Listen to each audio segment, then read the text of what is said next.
Hello అండి, welcome to Vini's recipes. ఈరోజు recipe వచ్చి బీట్రూట్ ఫ్రై అండి.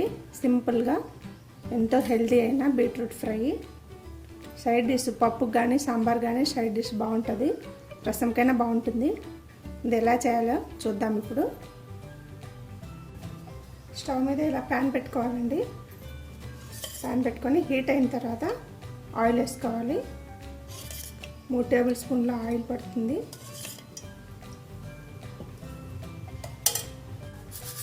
తాలింపు దినుసులు వేసుకోవాలండి.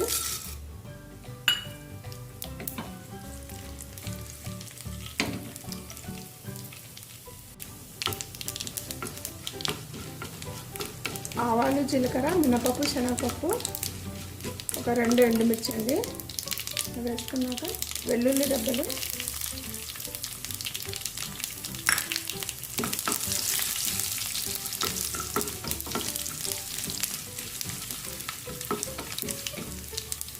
అందులోనే ఒక ఉల్లిపాయ, ఒక పచ్చిమిర్చి అండి.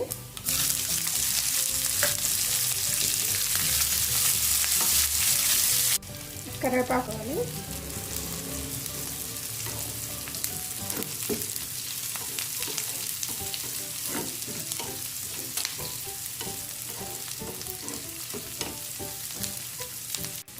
ఉల్లిపాయలు మగ్గిన తర్వాత బీట్రూట్ వేసుకోవాలండి.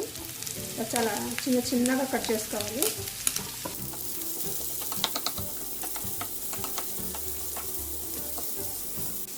ఒక 1/2 గ్లాస్ వాటర్ వేసుకోవాలండి. బీట్రూట్ గట్టిగా ఉంటాయి కదా, ఇవి ఉడకడానికి టైం పడుతుంది, అందుకే వాటర్ వేసుకున్నాను.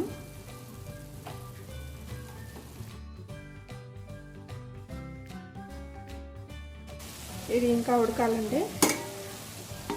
ఒకవేళ టైం పడుతుందంటే మీరు కుక్కర్లో కూడా ఉడికించుకోవచ్చు. కుక్కర్లో అయితే ఒక విజిల్కి ఉడికిపోతుంది.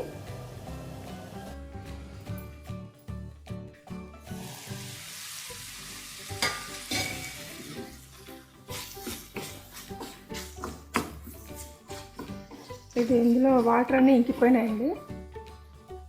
ఇంకా ఉడికినట్టుంది, చూద్దాం ఉడికిందేమో. ఇది ఉడికింది చూడండి.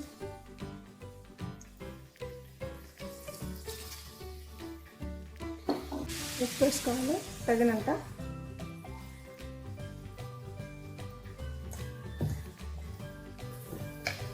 పసుపు,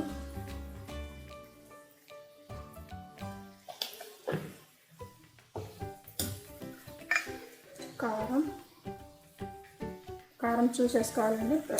ఒక పచ్చిమిర్చి కూడా వేసాను కదా. ఒక 1/2 స్పూన్ ధనియాల పొడి,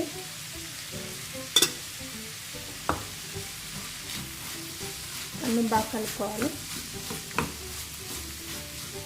ఇది పప్పు సాంబార్కి సైడ్ డిష్గా బాగుంటుందండి. చపాతీలో కూడా తినచ్చు.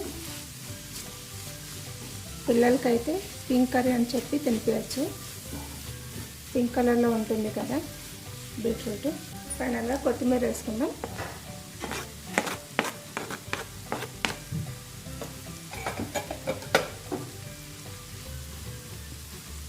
మీకు నా వీడియోస్ నచ్చితే లైక్ చేయండి, షేర్ చేయండి, సబ్స్క్రైబ్ చేసుకోండి. పక్కనే ఉన్న బెల్ బటన్ని నొక్కండి. అంతేనండి, బీట్రూట్ ఫ్రై రెడీ అయింది. నెక్స్ట్ వీడియోలో మళ్ళీ కలుద్దాం.